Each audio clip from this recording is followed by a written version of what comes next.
vejamos brevemente um pouco mais de perto os sofrimentos de nosso Senhor Jesus Cristo, tanto em seu espírito, alma e corpo. A humanidade deve ser castigada. Por isso, o Filho de Deus, o homem, Jesus Cristo, sofreu lá na cruz pelos pecados do mundo, tanto em seu espírito como em sua alma e também em seu corpo. Vejamos, primeiro, seu sofrimento físico. O homem peca através do corpo e nele desfruta temporariamente dos prazeres do pecado. Consequentemente, o corpo deve ser objeto de punição. Quem pode avaliar os sofrimentos físicos do Senhor Jesus na cruz? Os sofrimentos de Cristo no corpo estão claramente preditos nos textos messiânicos. Exemplo, Salmo 22, verso 16. Traspassaram-me as mãos e os pés. Profeta Zacarias 12, verso 10. Aquele a quem traspassaram suas mãos, seus pés, sua fronte, seu lado, seu coração foram traspassados pelos homens, pela humanidade pecaminosa e em favor dela. Ele recebeu muitos ferimentos. Teve febre bem alta, com toda certeza, pois o peso do seu corpo, totalmente pendurado na cruz, sem apoio, impedia que o sangue circulasse livremente. Sofreu uma sede extremamente aguda e por isso clamou: a língua se me pega ao céu da boca. Na minha sede me deram a beber vinagre. Salmo, capítulo 22, verso 15. Salmo, capítulo 69, verso 21. As mãos precisam ser perfuradas, porque elas amam o pecado. A boca deve sofrer, porque ama o pecado. Os pés devem ser traspassados, porque amam o pecado. A fronte tem de ser coroada com espinhos, porque ela também ama o pecado. Tudo o que o corpo humano precisa sofrer foi aplicado ao corpo do Senhor Jesus. Assim, ele sofreu fisicamente até a morte. É claro, é um fato que ele poderia escapar desses sofrimentos, pois isso estava ao seu alcance. Contudo, ele ofereceu voluntariamente o seu corpo para suportar provas e dores incalculáveis, e não recuou nem por um momento, enquanto não viu que tudo já estava consumado, conforme próprio Senhor Jesus disse. Só então entregou o Espírito, mas não foi apenas o seu corpo que sofreu, mas sua alma também. A alma é responsável pela nossa consciência pessoal. Antes da crucificação, deram a Cristo vinho misturado com mirra, como sedativo para aliviar a dor. Mas o Senhor Jesus não aceitou. é que o Senhor Jesus não queria perder os sentidos. A alma humana tem desfrutado dos prazeres do pecado de uma maneira completa, ou seja, em sua plenitude. Por isso, Jesus precisava sofrer a dor dos nossos pecados em sua alma.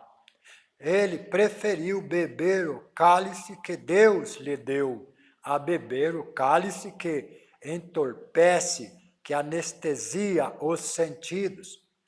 E como é vergonhoso o castigo na cruz.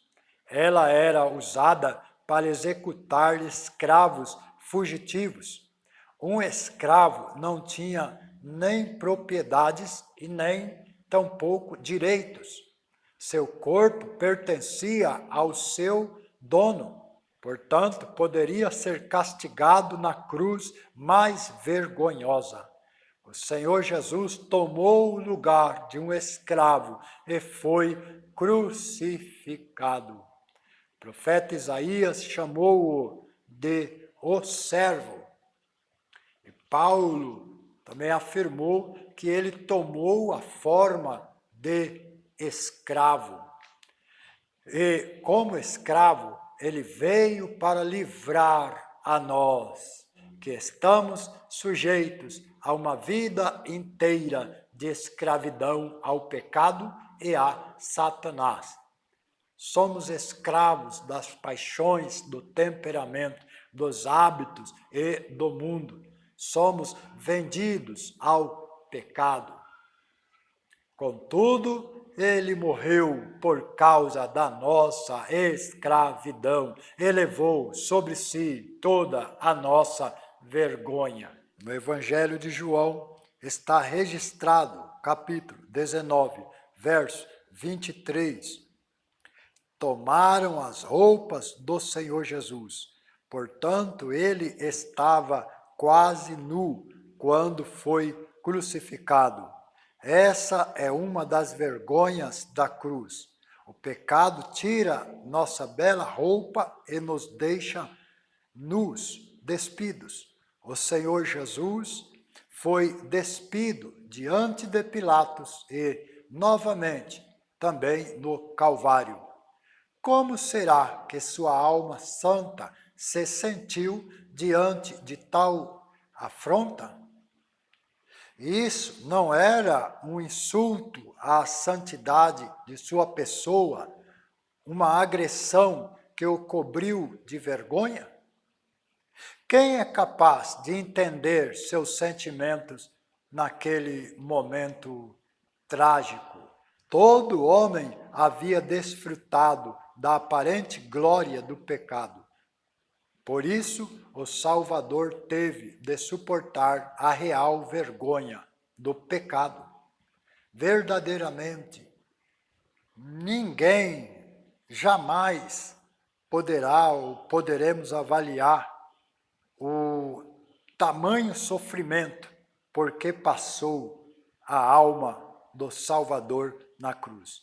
Muitas vezes avaliamos seu sofrimento físico, mas não atentamos para o sentimento da sua alma.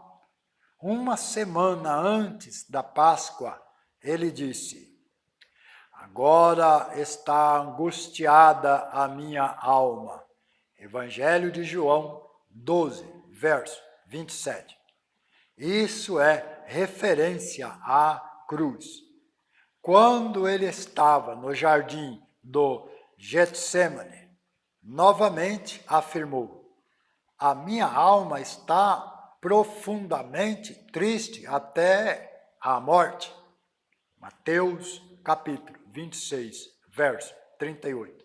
Se não fosse por essas palavras, nunca saberíamos que sua alma havia sofrido. Profeta Isaías, capítulo 53, diz que sua alma se tornou uma oferta pelo pecado, que a sua alma trabalhou e que ela derramou, sua alma foi derramada na morte. Versos 10 ao 12. Jesus levou sobre si a maldição e a vergonha da cruz. Por isso, todo aquele que nele crê não mais será amaldiçoado, nem envergonhado. Terceiro, seu espírito também sofreu. É pelo Espírito que temos comunhão com Deus. Deus é Espírito e importa, é necessário que os seus adoradores o adorem em espírito e em verdade. Evangelho de João, capítulo 4, verso 24. O Filho de Deus era santo, irrepreensível, imaculado, quer dizer, inocente, sem culpa, separado dos pecadores. Seu espírito achava-se ligado completamente ao Espírito Santo. Seu espírito estava ligado completamente ao Espírito Santo, existindo entre eles perfeita unidade. Em seu espírito jamais ocorreu nenhum momento sequer de perturbação e dúvida, pois ele gozava da presença constante, permanente de Deus. Não sou eu só, declarou o Senhor Jesus, porém eu e aquele que me enviou. E aquele que me enviou está comigo. Evangelho de João, capítulo 8, versos 16 e o 19. Por essa razão, podia orar assim: Pai, graças te dou porque me ouviste. Eu sabia que sempre me ouves. Evangelho de João, capítulo 11, versos 41 e o 42. Contudo, quando ele se encontrava pendurado na cruz, se houve um dia em que o Filho de Deus precisou desesperadamente, urgentemente da presença do Pai, foi esse. Ele clamou: Deus meu, por que me desamparaste? Evangelho de Mateus, capítulo 27, verso 46. Seu espírito ficou separado de Deus. Ele sentiu a solidão, o abandono e a separação de modo terrível, de modo intenso. O filho estava se submetendo, estava se sujeitando, estava obedecendo à voz de Deus, o Pai. No entanto, naquele momento, ele foi abandonado, não por sua causa, mas por causa de outros. O pecado afeta profundamente o espírito e o Filho de Deus, apesar de sua santidade total, de sua santidade absoluta, teve de ser afastado do Pai, porque levou o pecado de outros. É verdade que antes de vir ao mundo, na eternidade, ele viveu esta realidade, conforme João capítulo 10, verso 30. Eu e o Pai somos um. E mesmo durante os dias da sua peregrinação terrena, ele experimentou essa união, pois nem o fato de ter se tornado homem afastou-o de Deus. Só o pecado podia promover essa separação. Apesar de se tratar do pecado de outros, Senhor Jesus teve de sofrer a separação espiritual por nós, para que nosso espírito pudesse se retornar para Deus. Diante da morte de seu amigo Lázaro, o Senhor Jesus deve ter pensado na própria morte que se aproximava. Por isso, agitou-se no espírito e comoveu-se.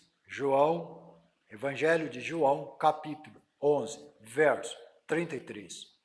Quando anunciou que seria traído e morreria na cruz, ele novamente angustiou-se em espírito.